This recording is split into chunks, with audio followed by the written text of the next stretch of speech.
September the 29th, 2006, in São José dos Campos, Brazil. 3, 2, 1! It's a big day at Embraer headquarters.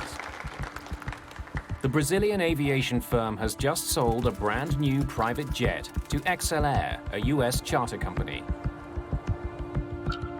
The price tag, $25 million. It's a beautiful airplane, and there was a beautiful little ceremony that Embraer had in the hangar just before we got on the plane. And the guys from XLR were particularly proud. The Legacy is a modified regional jet. The cabin redesigned for comfort. It can seat up to 13 people. And in its first 4 years of service, Embraer has delivered almost 100 of these sleek business jets. XLR will use the jet to fly customers around the world. But first, the company has to get the plane up to the United States. Joseph Lepore and Jan Palladino will be at the controls for the jet's maiden voyage. They've been down in Brazil for a couple of weeks, getting familiar with the new plane. Joe Sharkey is a reporter for the New York Times. He's been offered a free ride home. We were delivering an airplane, basically, and my role was hitchhiker, and they kindly invited me along.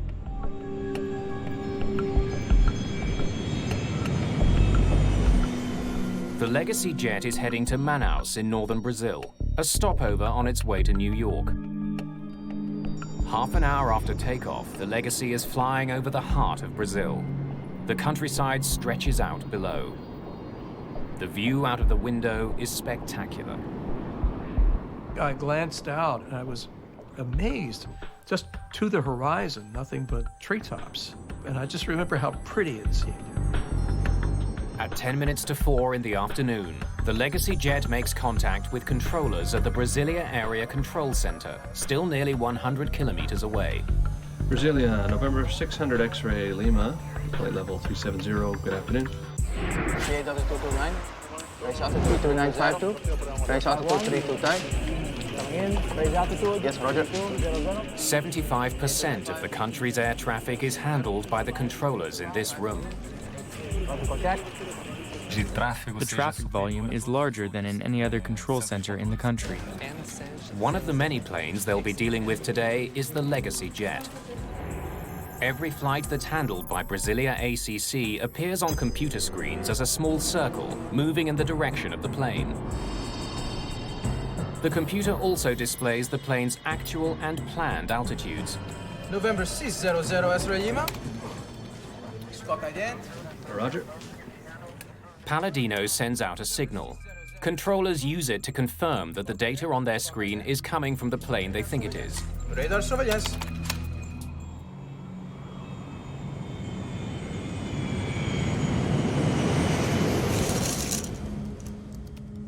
An hour later, the flight has settled into a familiar routine. Mood sort of settled down, everybody was working, and it was just a very, very calm and peaceful time. I was transcribing notes from one of the interviews from the Embraer tour. Brasilia, November 600 X-ray Lima. But in the cockpit, Palladino is having trouble getting back in touch with air traffic controllers in Brasilia. Brasilia, November 600 X-ray Lima. He can't raise controllers on the frequency he used almost an hour ago. He tries other channels. Brasilia, November 600 X-ray Lima.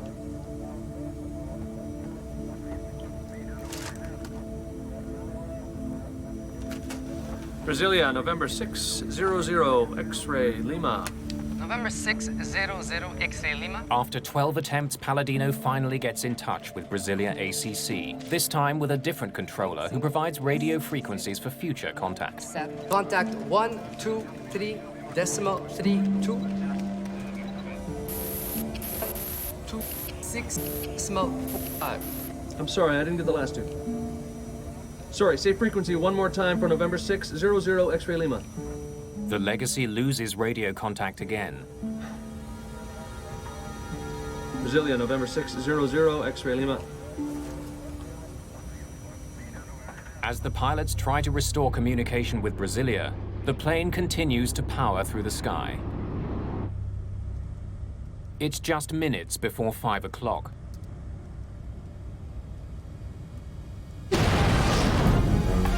Suddenly, there was the loudest bang I've ever heard in my life. The concussion itself seemed to affect every atom in my body. What the hell was that? Just fly the airplane, dude. They're an emergency. Sit down back there. No one's sure what's happened to the jet. But when Joe Sharkey looks out of the window, he's stunned by what he sees. The end of the wing was chopped off and it was serrated. It looked like it had been chewed off. It became clear that we were in very, very big trouble. XLR Vice President Ralph McHaley rushes to the window for a look at the damage. I said to Ralph, "How bad is it?" And he looked at me and he said, "It's bad." With more experience flying this type of plane, co-pilot Palladino takes over control of the limping jet. Just let me fly the thing, dude. All right? We're descending. I want to get down. Okay, it's yours. The crew still can't make contact with controllers. November 600, X-ray Lima, declaring an emergency. Do we have a wingtip? No! The entire tip of the Legacy's wing is breaking up. That affects airflow and is making the plane hard to control. Yeah, you doing okay? As the plane begins to descend, passengers in the back are worried that the damaged wing is getting worse. Our main concern was that wing, but it had taken such a hit that the structural integrity of the wing was obviously in question. The leading edge was separating. With so much damage to the wing, the pilots can't turn sharply. Too much stress could rip the wing right off. We were in a position where we realized we were going to die.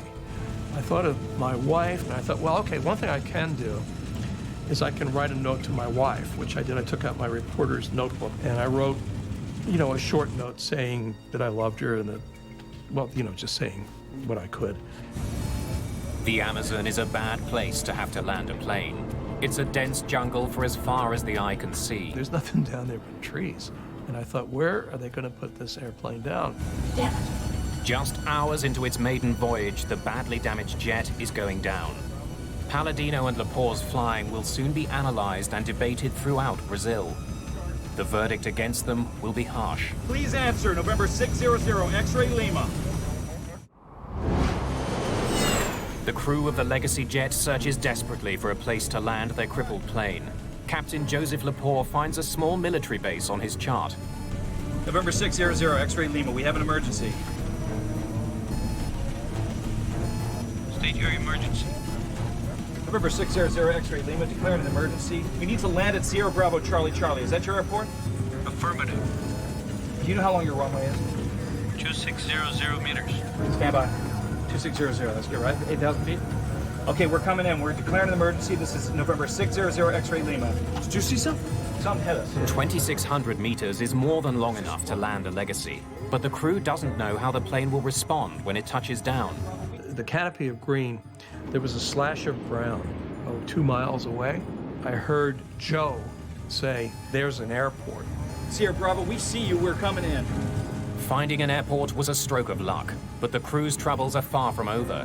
Now they have to get the damaged jet safely on the ground. Palladino and Lepore can't configure their plane for a routine landing. Hold it. Let's dump the flaps at the top of the flare, right? So give me 9 on the flare. 9. Extending flaps increases the size of the wing. Since a bigger wing can generate more lift, pilots can slow down to land. You good? Yeah, I'm good. With all the damage they've sustained, the crew doesn't want to put too much pressure on their wing. They won't be able to extend their flaps until the last moment. They'll have to land faster than usual. Everyone sit down back there. When you land under those sort of circumstances, you're landing faster than you normally would. And you get a real appreciation of just how fast an airplane is actually moving, because you're coming down like gangbusters. I see these trees now, at ground level. Just sort of, it looked almost like a movie with one of those moving backgrounds. And I'm thinking, I hope this runway doesn't run out. You got it. Palladino hits the brakes hard. Good. Good. You got it. Hold it. Then finally the plane begins to slow.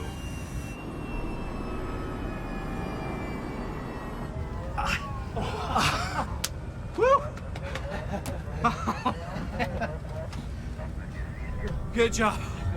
Oh, man. And then finally, we just did come to a halt. There's that beautiful silence that occurs when the engines are shut down and everything was just quiet again.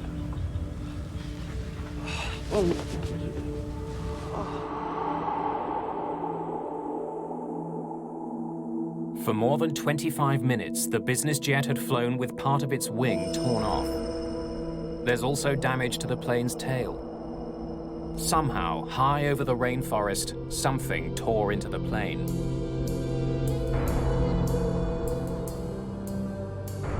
The bizarre day takes another strange twist. Because they've landed at a military base, soldiers confiscate the passports of everyone on board.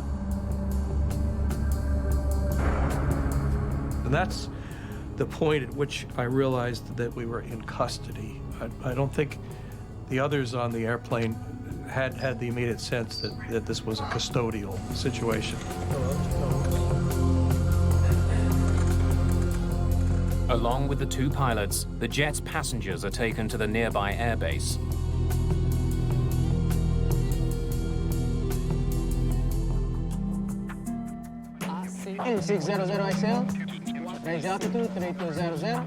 The emergency on board the Legacy jet has thrown Brasilia ACC into turmoil. But it's not the only problem controllers there are facing. Another plane they're expecting to see hasn't shown up. Goal Flight 1907 should be on radar in Brasilia. The missing flight is a Boeing 737 with 154 people on board. It's been in the air for 2 hours and should be nearing Brasilia. But controllers there can't find any trace of that plane. Manaus, there isn't any goal. There isn't any goal with us here. It's on its way. They check its status with controllers in Manaus, who were last in contact with the plane. Anxiety was high, and controllers were confused about what to say. They didn't know what was happening. Deep in the Amazon, those who were on the XLR jet are also struggling to figure out what happened. We hit something, man. That's all I know. Maybe it was a condor. Are you kidding? It was 37,000 feet. Well, maybe it was a military jet. No, I think the plane must have exploded when we flew through the debris field. There would have been more impact. As they're trying to piece together the day's strange events, the group gets some shocking news.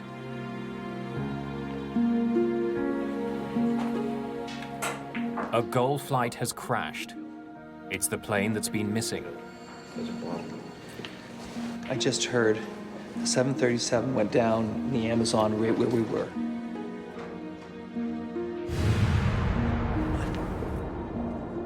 It was like a thunderclap. The world changed immediately.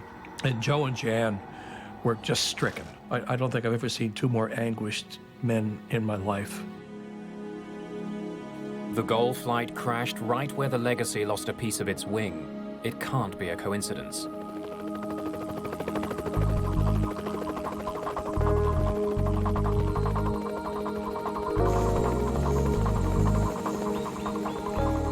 Approximately 100 kilometers from the military base, the wreckage of Goal Flight 1907 has been found.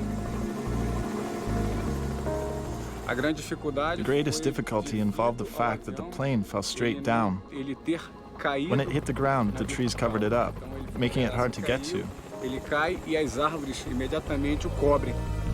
The shattered remains of the plane litter the jungle floor.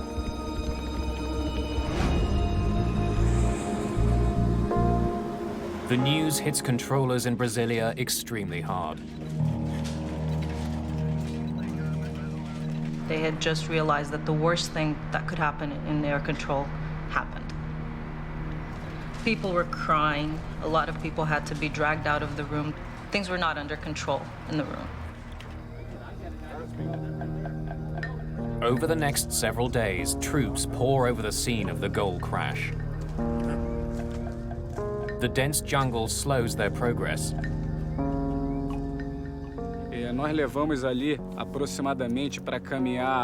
To walk about 1 kilometer in the forest took us about an hour.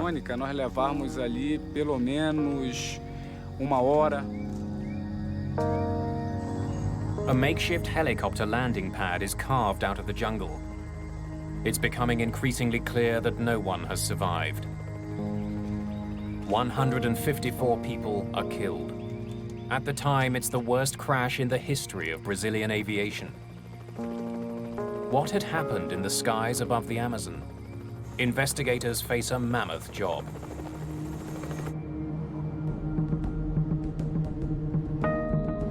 Colonel Rufino Ferreira is in charge of the investigation into the Gol crash. An investigator always has to keep an open mind. You can't start with any preconceived ideas. When we arrived at the location of the accident, the only thing we knew for sure was that we had found the plane that was missing. The wreckage of the Gol jet is spread over more than 2 kilometers. The widespread debris tells investigators that the plane ripped apart before crashing to the ground. The aircraft disintegrated during the fall. It hit the ground in pieces.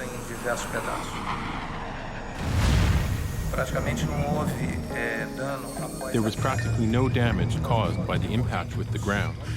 The plane had already fallen apart.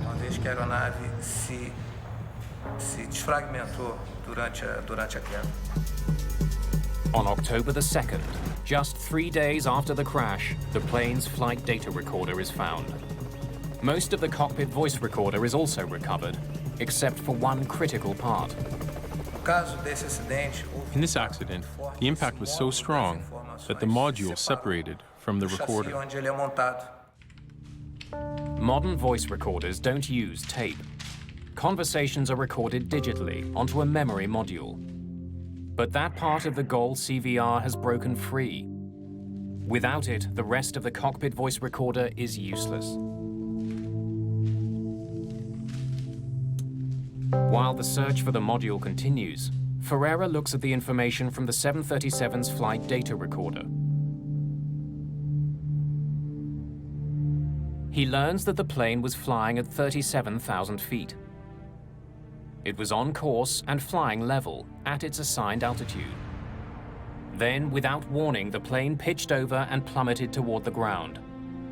Whatever happened, it was sudden and catastrophic. The data recorder tells Ferreira that the plane spun 11 times before it hit the ground. Manaus, I can't see Gol. There isn't any Gol with us here. It's on its way. So it's already in my area?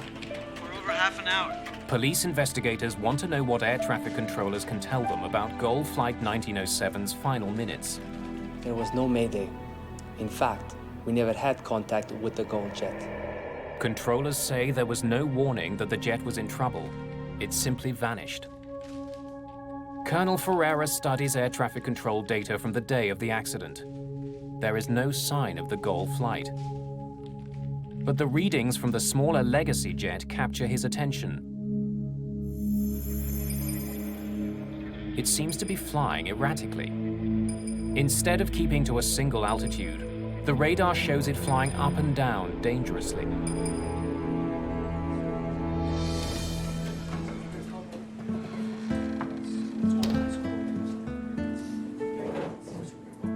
Perhaps the private jet pilots were testing out their new plane by climbing and descending quickly. They may have collided with the Gol jet as a result of their reckless flying. When that information leaks out to the country's newspapers, it makes front-page news. The population thought it was unjust that a smaller aircraft was able to make an emergency landing while the larger aircraft with 154 people just fell into the Amazon and everyone died. Neither Lepore nor Palladino are officially charged, but they are confined to a hotel room in Brazil while the investigation continues.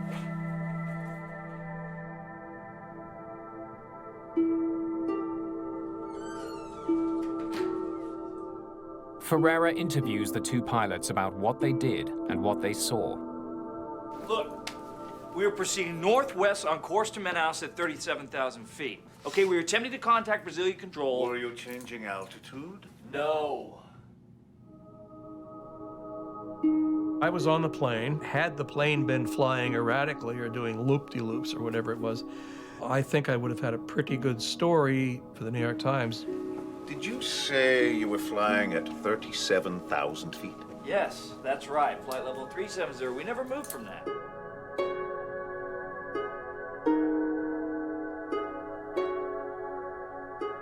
When he reviews the information from the Legacy's flight data recorder, Ferreira confirms the pilot's story. Although the ground radar shows the Legacy flying wildly, the data from the plane shows that it didn't change altitude at all. But there is something shocking about the Legacy's path. The business jet was flying north to Manaus, the GOL flight south from Manaus.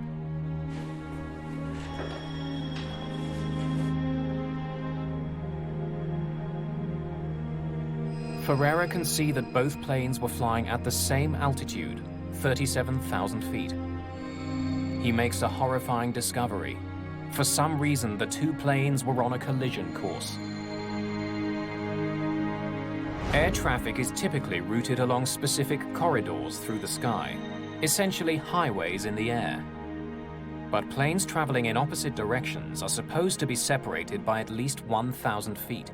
The airway system, for instance, between Brasilia and Manaus is very simple. It makes airplanes fly northbound, maintaining even levels, and airplanes flying southbound, maintaining odd levels. But somehow, the Legacy jet and the GOL 737 were traveling down the same aerial highway in opposite directions. For long minutes, they were heading straight for each other. It seems more and more likely that the two planes collided.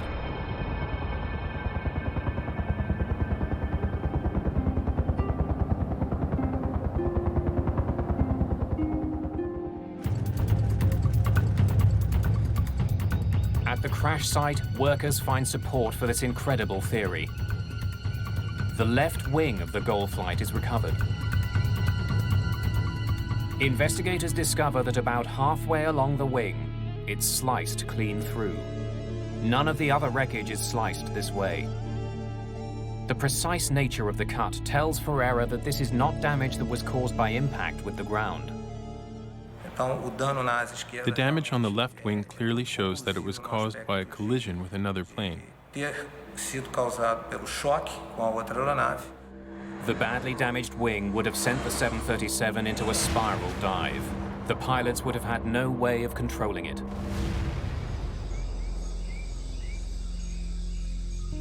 The sudden spiral motion would have pulled the plane apart. It's the reason the wreckage is spread over such a wide area. Ferreira finds the most conclusive evidence of a collision on the Legacy's damaged wing.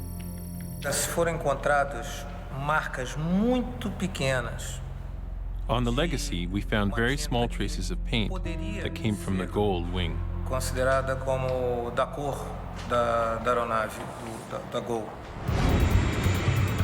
Together, the planes had a combined speed of 1,600 kilometers an hour. At that speed, the wingtip of the small jet easily sliced through the 737. Colonel Ferreira now understands what caused the GOL jet to crash, but he doesn't know why. How had the two jets ended up in the exact same airspace without anybody noticing?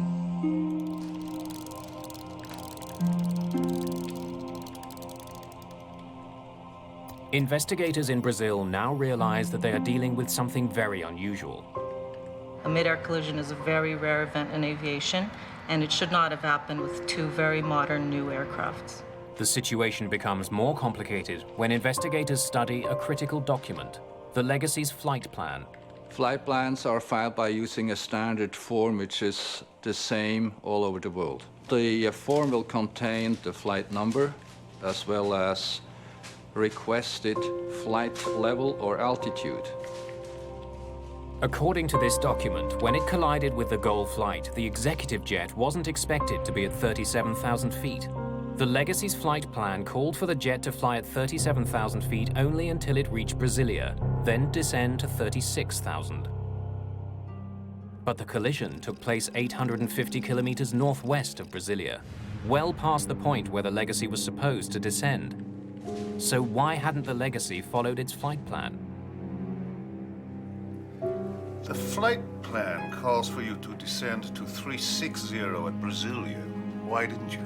We weren't told to. Before we took off, we were cleared for 370 all the way to Manaus. That's what we did, sir. I don't know where you're getting the information from. Yeah, we followed the rules. We were not told to descend, and we did not descend.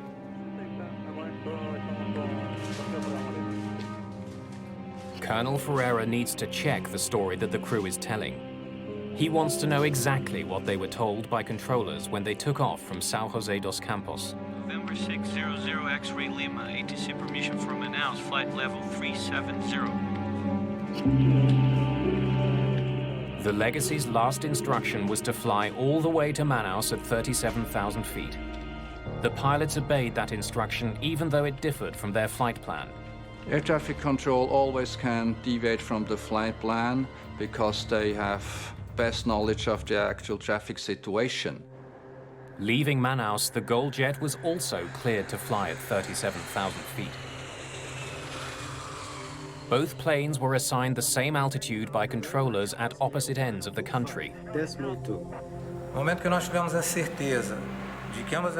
Once we were certain that both planes were flying at the same altitude, we knew for sure there would be a lot to investigate on the side of air traffic control. Ferreira turns his attention to conversations between controllers in Brasilia and the Legacy jet. The cockpit voice recorder from the Legacy gives investigators a remarkably detailed look into what happened on the private jet. The brand new Legacy jet has a state-of-the-art recorder that captures 2 hours of conversation. The CVR was probably the most important component in the investigation. November 600 X-ray. At 10 minutes to 4, the crew is told to change radio frequencies and get in touch with the controller monitoring their flight. Change frequency to 125050. Decimal 1, I'm sorry, 12505, good day. Good day. At this point, the Legacy jet is approaching Brasilia, but the crew never receives any instructions regarding their altitude. Brasilia, November 600 X-ray Lima, level 370, good afternoon. November 600 X-ray Lima. When the Legacy overflew Brasilia at flight level 370, according to the flight plan, it should have been descending to 360, but air traffic controllers simply forgot to give the order to the Legacy to descend to 360. The pilots would have assumed they were meant to stay at 370, 37,000 feet. No airplane should ever change altitudes without receiving instructions from air traffic control. To discover why controllers didn't give that crucial instruction, Colonel Ferreira takes a closer look at the technology used to monitor the traffic over Brazil. So, can you call up the Legacy jet screen for us?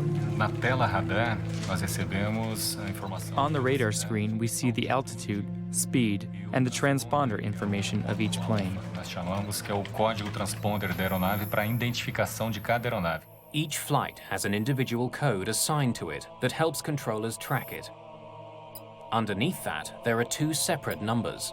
On the left, the plane's actual altitude. On the right, the altitude the plane is supposed to be at according to its flight plan. So here, the number changes to 360. As the Legacy jet passed over Brasilia, the number on the right, the planned altitude, changed. The computerized system automatically updated it. According to the flight plan, at this point, the plane was supposed to descend to 36,000 feet, 360. To my knowledge, only Brazilian air traffic control system is using this kind of design.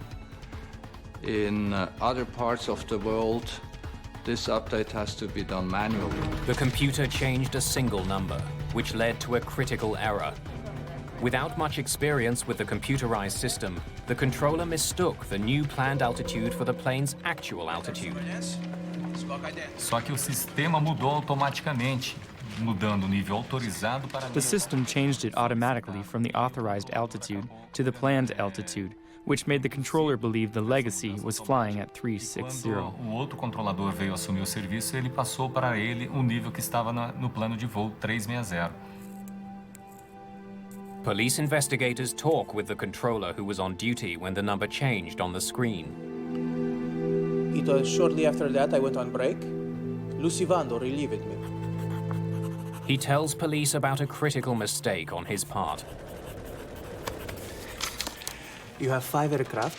The Legacy is at 360. Before leaving, he handed his flights off to another controller, telling him where he thought the Legacy was flying. I believe it was at 360, and that's what I told you. When the new controller took over, the one being relieved gave him the Legacy's altitude information according to the flight plan, 360. But the jet was actually flying 1,000 feet higher, right in the path of the goal flight. Colonel Ferreira studies transcripts of conversations on board the Legacy and finds that the crew was having their own difficulties during the flight. How much longer, guys? That's a good question, Ralph. The crew seems unfamiliar with some of the jet's advanced systems. Still working out the kinks on how to work this flight management system. Where's the one that gives us total time? My impression is that the pilots were trying to learn their aircraft systems during the flight. Investigators also uncover a breakdown in communications. Brasilia, November 600 X-ray Lima, flight level 370, good afternoon. November 600 X-ray Lima.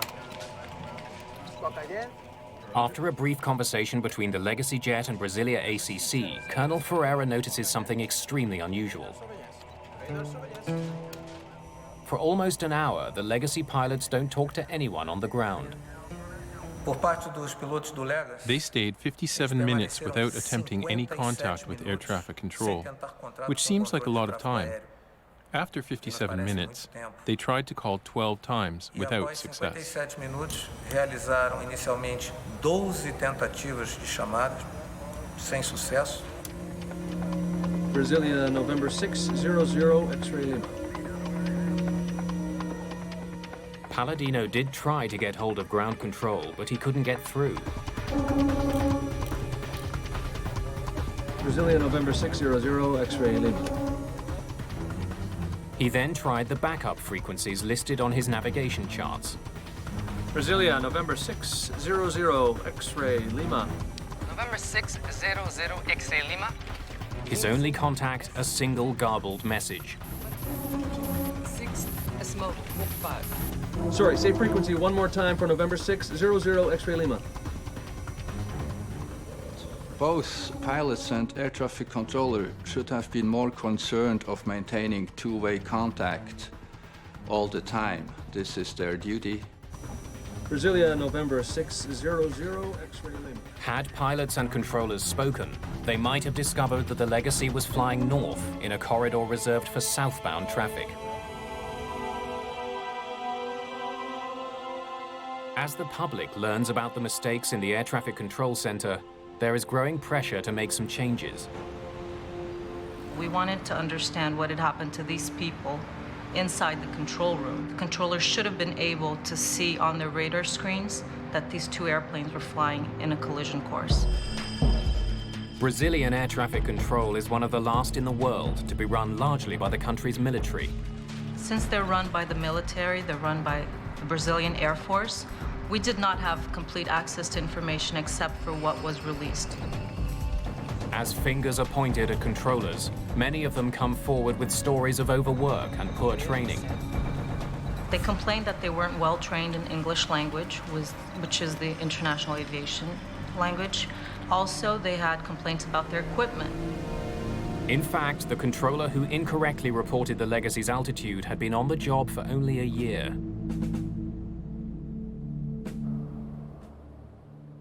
A valuable piece of the puzzle is still missing.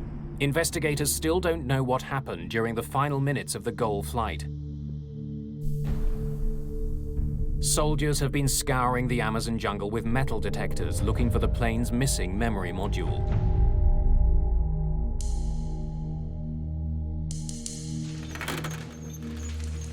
Almost a month after the crash, they find it.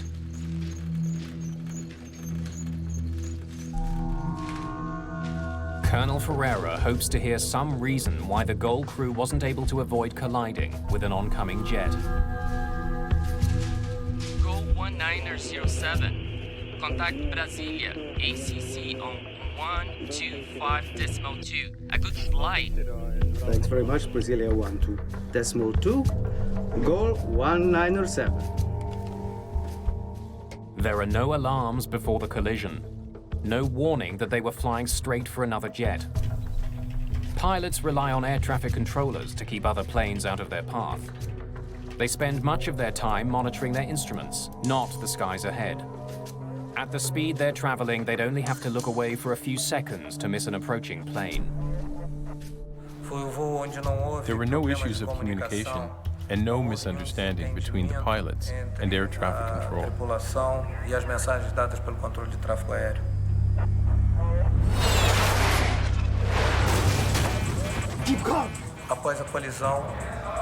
They had no idea what had just happened to their plane and fought until the end to regain control.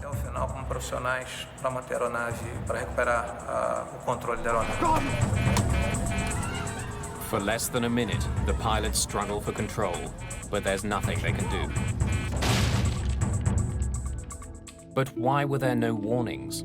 Both planes were equipped with a safety feature designed to prevent exactly this type of accident. Ferreira now needs to know why that system failed.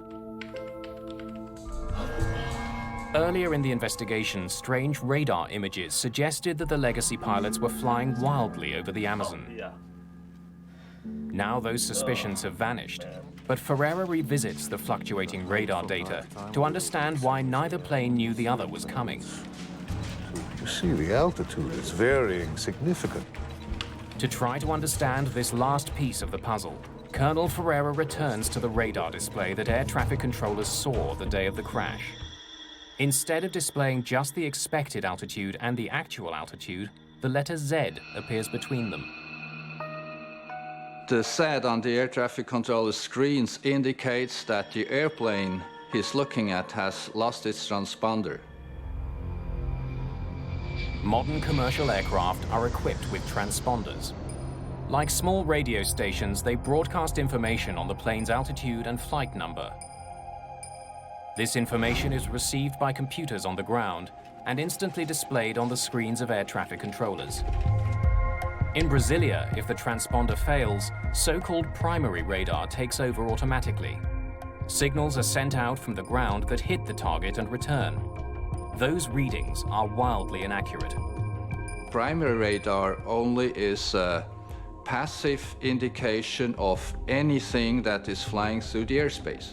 The difference of the actual altitude in the primary radar system might differ several thousand feet.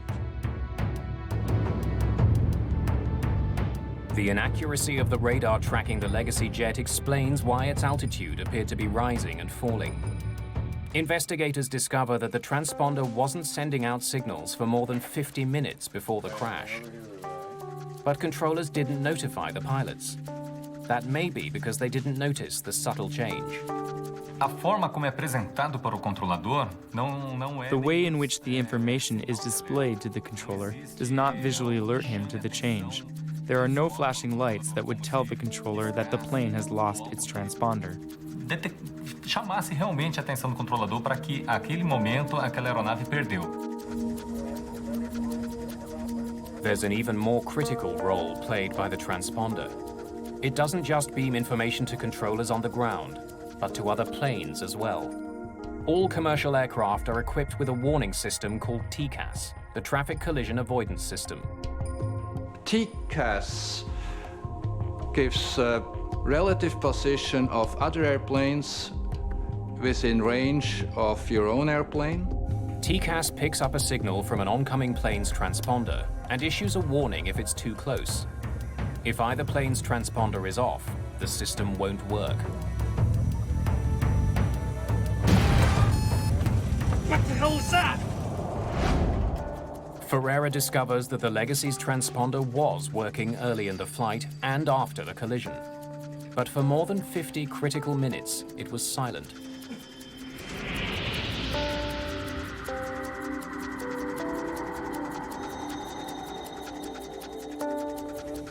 How had a state-of-the-art jet, just off the factory floor, developed problems with its transponder? Parada de funcionamento de transmissão do transponder. The failure of the transponder certainly contributed to this accident. Para a ocorrência do acidente. E nós tínhamos. And we had to find out what caused it to fail.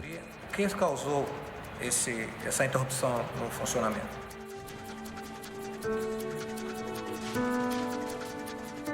Investigators examine the Legacy jet's transponder unit. They discover that the system which controls it had a troubled history. It had been installed on a different plane, but removed because it wasn't working. It was repaired and then placed on the jet that was sold to XLR. Investigators have the system tested. But even with its suspicious past, after the crash they can find no obvious problems with the plane's transponder.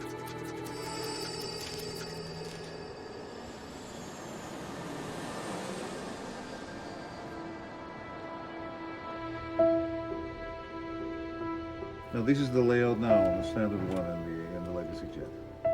Colonel Ferreira does notice something potentially dangerous about the design of the Legacy's cockpit. If a pilot uses the built-in footrest during flight, his toes can come in contact with the buttons on the transponder. Here, show me what it looks like in standby mode. And when the transponder does go into standby, it would be difficult for a pilot to notice. There's no alarm? A small yellow warning light is the only indication that the transponder isn't on. It was not easy for the pilots to detect that because it's not hooked up with the central warning and alert system. But the pilots of the Legacy jet do not remember using the plane's footrest. Still working out the kinks on how to work this flight management system. Time. Investigators suspect that one of the pilots may have turned the transponder off by mistake. No momento, o cenário provável. The most probable scenario is that by accident, one of the pilots temporarily turned off the equipment as he tried to familiarize himself with the technology on board. Com os equipamentos de bordo. However, the transponder went off. At a critical moment, the crew had no last-ditch safety system to warn them that they were flying right at a 737. Even though the TCAS system on the GOL plane was working, there was no signal from the approaching jet for it to receive. Closing in on each other at 1,600 kilometers an hour, the pilots never saw each other coming. Brazil's air traffic control system would undergo some radical changes as a result of the collision. But those changes would not come without a fight. The investigation into the crash of GOL Flight 1907 has uncovered dangerous problems with Brazil's air traffic control system. Brasilia, November 600 X-ray, Lima, level 370, good afternoon. Two planes were assigned to fly at the same altitude in the same airspace. Radar surveillance. Overworked and inexperienced controllers in Brasilia neglected to instruct the Legacy jet to descend to 36,000 feet.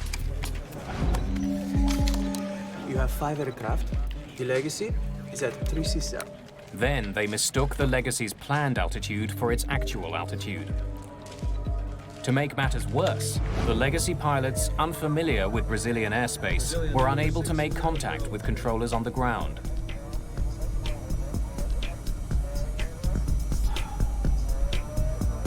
And somehow the transponder, which broadcasts their location in the sky, went silent, which controllers in Brasilia failed to notice.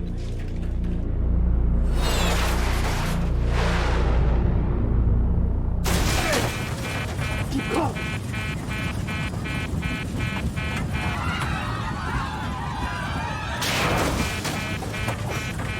Keep going!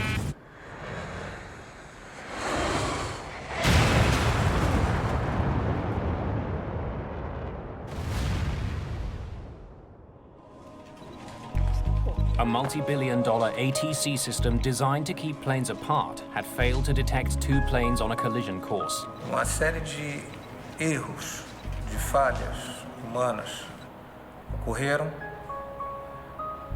e onde as defesas. One by one, a series of human errors occurred, and all of the defense systems that exist to avoid these errors were defeated. Esses erros foram sendo uma a uma vencidas. A month after the crash of the Gol passenger plane, controllers begin a work to rule campaign. They want to draw attention to problems with the system. Once they did start working to the rules and not stretching them anymore, this triggered what we called the aviation crisis in Brazil. At a certain point, maybe 40% of flights in all of Brazil had over an hour delays. Following the crash and the work slowdown, changes start being made. There has been a lot of changes in Brazilian aviation after the accident, specifically with regards to air traffic control. The Air Force had to admit that they had a shortage of controllers, and also there's a higher degree of accountability. In the United States, the Federal Aviation Administration issues two recommendations as a result of the tragedy. Pilots flying legacy jets are warned of the possibility that putting their feet up in the cockpit could accidentally turn off the transponder. And manufacturers are told that an alarm should sound if the TCAS system shuts off. The controllers who were involved in the crash are charged with varying degrees of manslaughter. But those criminal charges worry people who were closely involved with the disaster. Trabalhar uma investigação com fins de prevenção, quando existe uma An investigation like ours, which focuses on prevention, suffers huge setbacks when there is pressure to lay charges. comoção muito grande por ter sido o maior acidente. By blaming people, we might be creating a culture where people will not come forth and be honest about failures and mistakes. And when we try to hide that, things get swept under the carpet, and soon enough they'll come out again. Nenhum controlador sai de casa ou... No controller leaves his home in the morning thinking he's going to crash a plane. And so the criminalization only interferes with investigations that can prevent further accidents. Pode vir a evitar novos acidentes. More than 2 months after the crash, the crew of the legacy jet is finally allowed to return to the United States. Joe and Jan barely got out of the country. There was an attempt to hold them under what I thought was a cobbled together initial criminal charge of, quote, failing to ensure the safety of Brazilian skies.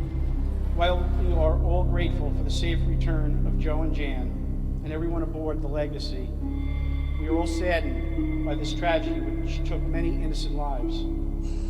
More than a year after the accident, the legacy jet that survived a mid-air collision was still at the airfield in the Amazon. Its maiden voyage cut short by a tragic series of technological and human errors.